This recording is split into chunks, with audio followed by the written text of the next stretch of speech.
अगली हेडिंग डालिए, निरोधी विभव व आवृत्ति के मध्य ग्राफ हम लोगों को सीखना है। हम लोगों ने अभी तक 3 ग्राफ सीख चुके हैं। अगला ग्राफ है हमारा निरोधी विभव और आवृत्ति के मध्य हम लोगों को ग्राफ बनाना है। तो हम लोग क्या करते हैं, वाई अक्ष पर ले लेते हैं निरोधी विभव और एक्स अक्ष पर ले लेते हैं आवृत्ति। तो इधर ले लिया हमने आवृत्ति और इस साइड हमने ले लिया निरोधी विभव।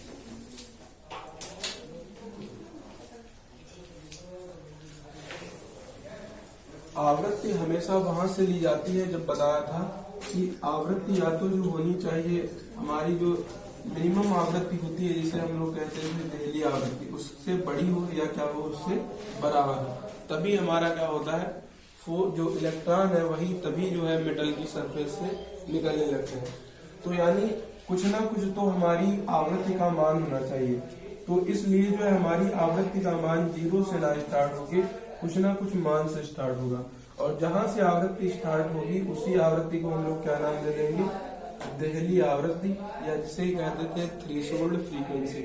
और आप सभी को पता होगा कि अगर हम लोग आवृत्ति का मान बढ़ाते जाते हैं तो आवृत्ति बढ़ाने से फोटॉन की जो एनर्जी है वो बढ़ती जाएगी, और फोटॉन की एनर्जी बढ़ेगी तो काइनेटिक एनर्जी भी बढ़ती जाएगी। और अगर काइनेटिक एनर्जी बढ़ती जाएगी तो काइनेटिक एनर्जी का फार्मूला होता था, इस केस में काइनेटिक एनर्जी जो अधिकतम होती थी इसे हम लोग दिखाते थे EV0 से। यानी अगर काइनेटिक एनर्जी बढ़ेगी तो हमारा V0 जो निरोधी विभव है वो भी क्या हो जाएगा, बढ़ता चला जाएगा। इसलिए V0 से जो हमारा मान होगा वो धीरे धीरे जैसे आप फ्रीक्वेंसी बढ़ाएंगे तो हमारा निरोधी विभव का मान भी क्या होता चला जाएगा, बढ़ता चला जाएगा। तो इनके बीच जो ग्राफ है कुछ इस तरीके से आ जाएगा, निरोधी विभव और आवृत्ति के बीच में। तो ये ग्राफ आ गया, इस ग्राफ को बना लीजिए। निरोधी विभव और जो है आवृत्ति के मध्य ग्राफ जो है इस तरीके से बनेगा।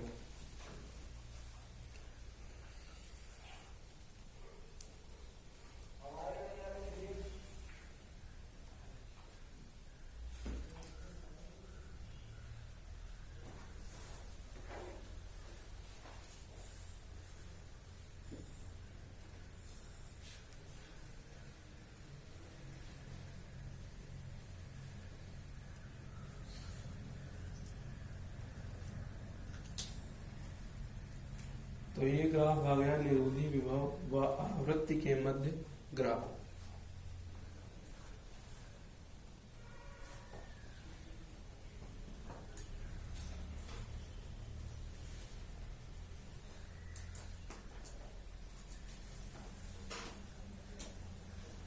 अगला ग्राफ बनाएंगे हम लोग प्रकाश वैद्युत धारा और आवृत्ति के मध्य।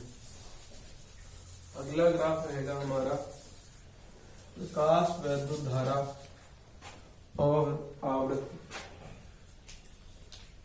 प्रकाश वैद्युत धारा व आवृत्ति।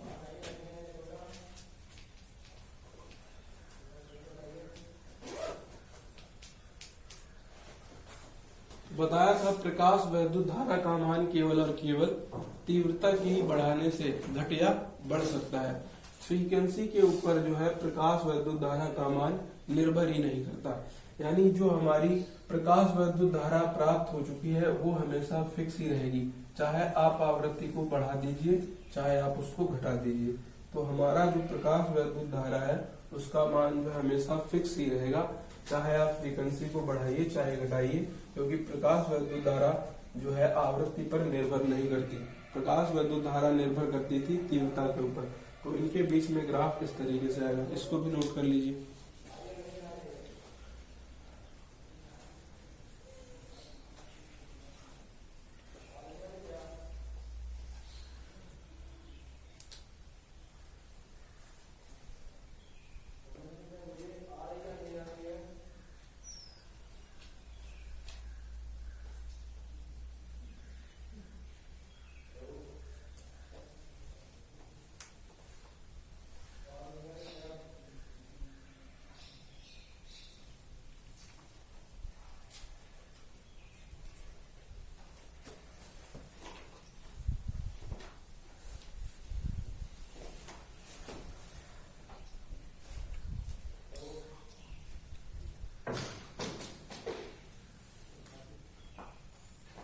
उतारिए, अगली हेडिंग डालेंगे हम लोग।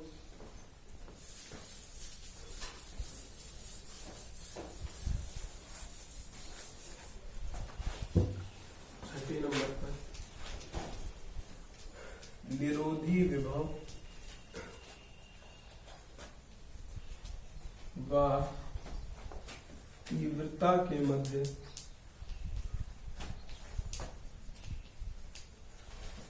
ग्राफ। अब हमें निरोधी विभव और तीव्रता के मध्य बनाना है।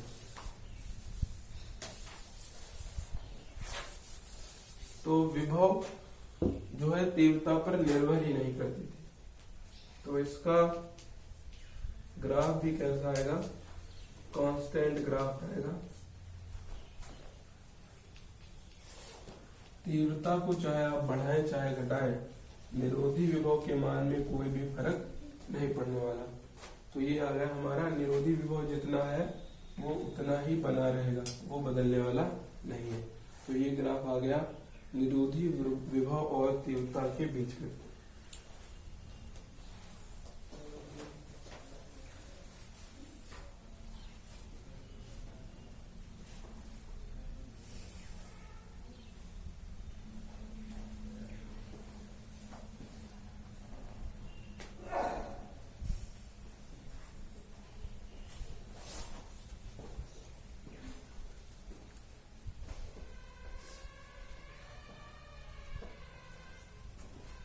हो गया।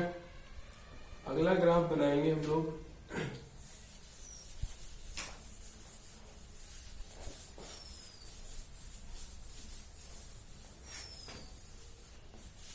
गतिज ऊर्जा व आवृत्ति के मध्य ग्राफ। गतिज ऊर्जा व आवृत्ति के मध्य ग्राफ।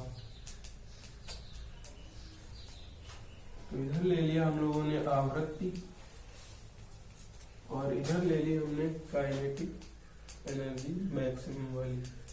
अब आप सभी को पता है जैसे जैसे हम लोग आवृत्ति बढ़ाएंगे, और आवृत्ति का मान हमेशा कोई फिक्स वैल्यू से स्टार्ट होता है, क्योंकि उसे ही कहते हैं हम लोग थ्रेशोल्ड फ्रीक्वेंसी, या कहते हैं उसे देहली आवृत्ति। या तो बताया था फ्रीक्वेंसी का मान देहली आवृत्ति के बराबर हो या उससे क्या होना चाहिए, ज्यादा। तो फ्रीक्वेंसी को बढ़ाते हैं तो क्या बढ़ जाती है, एनर्जी बढ़ जाती है फोटोन की। अगर फोटोन की एनर्जी बढ़ी तो इलेक्ट्रॉन की गतिज ऊर्जा भी क्या हो जाएगी, बढ़ जाएगी। यानी फ्रीक्वेंसी को बढ़ाने से गतिज ऊर्जा का मान कैसा होता चला जाएगा, बढ़ता चला जाएगा। और ये मान हमेशा यहाँ से क्यों स्टार्ट कर रहे हैं, क्योंकि प्रकाश का उत्सर्जन हमेशा ऐसी फ्रीक्वेंसी पर होना चाहिए जिसकी फ्रीक्वेंसी न्यू नॉट के बराबर हो, या तो क्या हो उससे बड़ी, या तो बराबर हो या तो क्या होनी चाहिए उससे बड़ी। इसलिए कुछ फ्रीक्वेंसी का मान जो है कभी भी 0 नहीं हो सकता, कुछ ना कुछ मान होगा, और जो मान होता है उसी मान को हम लोग कहते हैं देहली फ्रीक्वेंसी, देहली आवृत्ति।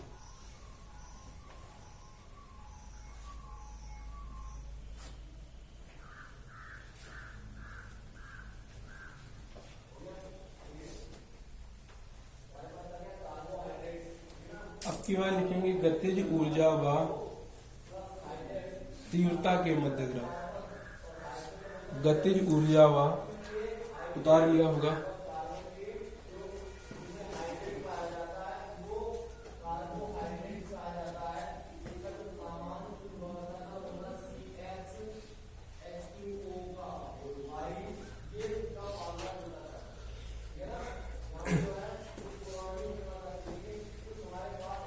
अगला ग्राफ रहेगा गतिज ऊर्जा व तीव्रता के मध्य ग्राफ।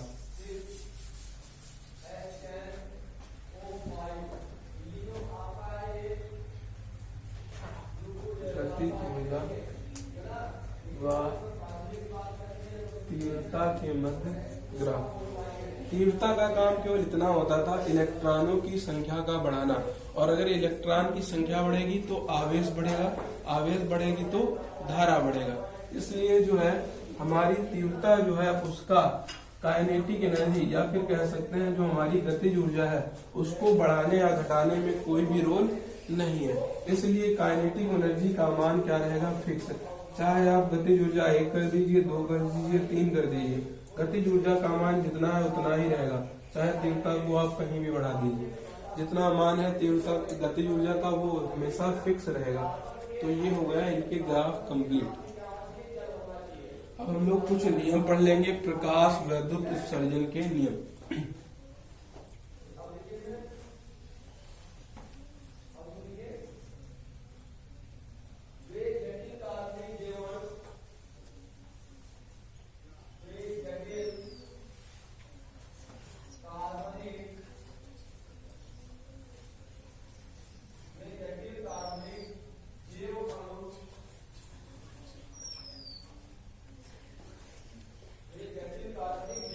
हटाया जाए इसको। तो अगला हेडिंग रहेगी, ये सारे जितना हमारा फोटो इलेक्ट्रिक वाला था ये खत्म हो चुका, बस एक कुछ नियम और पढ़ लेने हैं, फिर हमारा जो है कंप्लीट हो जाएगा। अगली हेडिंग रहेगी प्रकाश वैद्युत उत्सर्जन के नियम। तो अगली हेडिंग डालेंगे हम लोग प्रकाश वैद्युत उत्सर्जन के नियम, law of photo electric emission. Photo electric emission. अब इसमें कुछ नियम, 2 नियम तो हम पहले ही बता चुके हैं, एक बार फिर से देख लीजिए।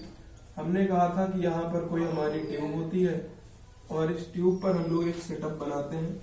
इस साइड पर हम लोग रखते हैं कैथोड की चादर, इस साइड रखते हैं एनोड की, और इनको जोड़ देते हैं भैया इस तरीके से एक परिपथ से, और ये वाला रास्ता खुला रखते हैं। यहाँ पर हम लोग लगाते हैं बल्ब, और इस बल्ब से क्या होती है, इस बल्ब से प्रकाश की जो है एंट्री होती है। तो इस तरीके से प्रकाश आके यहाँ पर पड़ता है और यहाँ से इलेक्ट्रॉन मूव होते हैं एनोड की तरफ। ये एनोड होता है, ये कैथोड, और ये होता है हमारा सोर्स। और इस सोर्स की कुछ ना कुछ इंटेंसिटी होती है और कुछ ना कुछ इसकी फ्रीक्वेंसी होती है। और फ्रीक्वेंसी, अगर इस इलेक्ट्रॉन को निकालना है तो इसकी फ्रीक्वेंसी का मान इस देहली फ्रीक्वेंसी से ज्यादा होना चाहिए या तो इसके बराबर होना चाहिए। तो ये होता था हमारा कुछ, और यहाँ से इलेक्ट्रॉन जब इसके ऊपर अटैक करते थे या इसके ऊपर जो है टच करते थे तो यहाँ से एक करंट बहती थी, और इस करंट को कहते थे हम लोग प्रकाश वैद्युत धारा। और यहाँ पर हम लोग टर्मिनल मान के बैटरी को जोड़ या हटा करके प्रयोग करके देखते थे क्या इफेक्ट पड़ेगा। इस तरीके से हमारा सेटअप था प्रकाश वैद्युत का। अब इसमें पहला नियम ये बनता है कि अगर आपको प्रकाश वैद्युत उत्सर्जन कराना है, कहने का मतलब यहाँ से इलेक्ट्रॉन यहाँ तक पहुँचाना है, तो सबसे पहले बात आपको ये ध्यान रखनी होगी कि जो आपका प्रकाश स्रोत है, जो सोर्स ऑफ लाइट है, उसकी फ्रीक्वेंसी, उसकी आवृत्ति हमेशा देहली आवृत्ति से बड़ी हो या देहली आवृत्ति के क्या होनी चाहिए, बराबर। तो पहला नियम ये हो गया कि जो हमारा सोर्स ऑफ लाइट है उसकी फ्रीक्वेंसी का मान जो है उस फ्रीक्वेंसी से बड़ा होना चाहिए या तो क्या होना चाहिए, बराबर होना चाहिए। एक नियम ये हो गया। दूसरा नियम ये हो गया कि अगर आप तीव्रता को बढ़ाएंगे या घटाएंगे तो केवल और केवल फोटॉन की संख्या पर क्या पड़ेगा, फर्क पड़ेगा। फोटॉन की संख्या या तो बढ़ जाएगी या तो क्या हो जाएगी, घट जाएगी। या फिर अगर हम और अच्छे तरीके से कहें कि तीव्रता का मान बढ़ाने से जो हमारी धारा है उसका मान बढ़ या क्या हो जाएगा, घट जाएगा। इतनी बात हो गई। फिर तीसरी बात हमने ये जानी थी कि अगर हम लोग आवृत्ति का मान बढ़ाएंगे या घटाएंगे तो आवृत्ति के मान को बढ़ाने से जो हमारी गतिज ऊर्जा है, गतिज ऊर्जा का मान क्या हो जाएगा, बढ़ या क्या हो जाएगा, घट जाएगा। और आवृत्ति का मान बढ़ाने से ही क्या हो जाता है, जो हमारा निरोधी विभव है वो भी क्या हो जाता है, बढ़ता चला जाता है। तो ये कुछ नियम हो गए।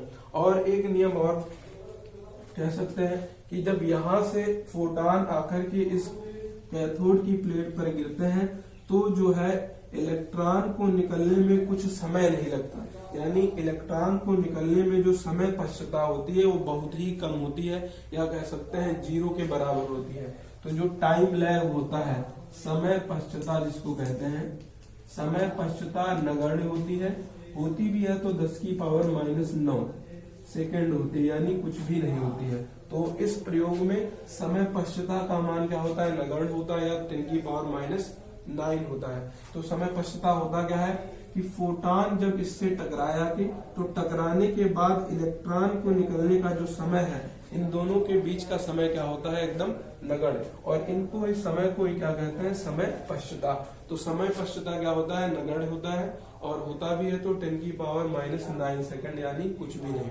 तो ये कुछ 4 नियम आपको याद रखने हैं प्रकाश विद्युत उत्सर्जन के नियम। तो एक एक करके चारों नियम को लिखेंगे।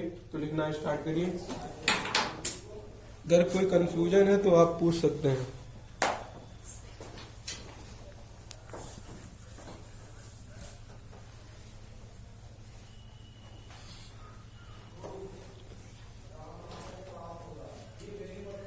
आपको लिखा हुआ मैटर ग्रुप पर मिल जाएगा।